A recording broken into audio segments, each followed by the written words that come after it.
After I caught my girlfriend cheating on me, her dad told me, "Why didn't you cheat on her first? Why would you say that about your own daughter?"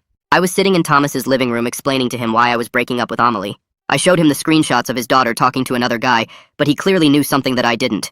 I promise you, when you find out what she actually did to you, you'll wish you cheated on her sooner. This is 10 times worse. He put my phone down, stood up, and grabbed his car keys.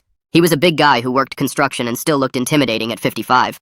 I'd always been slightly scared of him during the 2 years Amelie and I dated, but he was a good guy to me. The drive to Amelie's apartment was silent except for Thomas's heavy breathing. His knuckles were whiter than Michael Jackson on the steering wheel. I'd never seen him this angry, and it wasn't even directed at me. I'd hate to see him blue-balled. Whatever he knew about his daughter was eating him alive. We knocked on her apartment door and waited.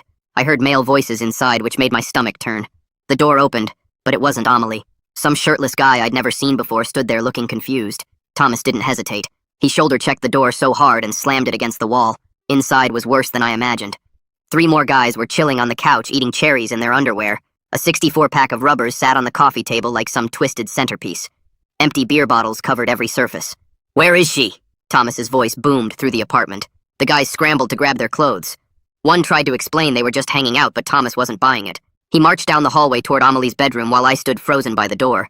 This was so much worse than just cheating. This was something else entirely. Thomas tried the bedroom door, but it was locked. He knocked hard enough to shake the frame. We could hear movement inside and Amelie's voice telling someone to be quiet.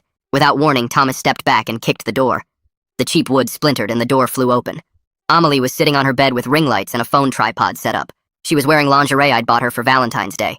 Her laptop showed some social media page I didn't recognize. When she saw us, her face went from surprised to guilty to defiant in about 2 seconds. "Tell him what you did," Thomas pointed at me while staring down his daughter. She pulled a robe around herself and wouldn't meet my eyes. The other guys left because even they knew what was about to go down. Amelie kept fidgeting with her phone like she wanted to delete something. "I'm trying to make content online." She said it like that explained everything. "Tell him why now." Thomas's voice was deadly calm now, which was somehow scarier. Amelie finally looked at me. Her eyes were watery, but I couldn't tell if it was real emotion or just another performance. She'd gotten good at faking things like her organisms, good enough to fool me for 2 years. "I'm pregnant." She let that bomb drop and waited for my reaction. My mind went blank. Thomas said, "Don't get worked up yet. Tell him whose it is." Thomas wasn't letting her off easy. Amelie's face crumpled. She started ugly crying, which used to make me want to comfort her. Now it just made me feel sick. She grabbed tissues from her nightstand and tried to compose herself. "It's your brother's." She whispered it so quietly I almost didn't hear. "Nick and I, it just happened. You were always at work and he was there and we just wanted to quickly slip it in." The words hit me like a punch to the gut and everything went fuzzy around the edges. My legs felt like they weren't attached to my body anymore and I had to grab the doorframe to stay upright. The room started spinning and I could see myself standing there like I was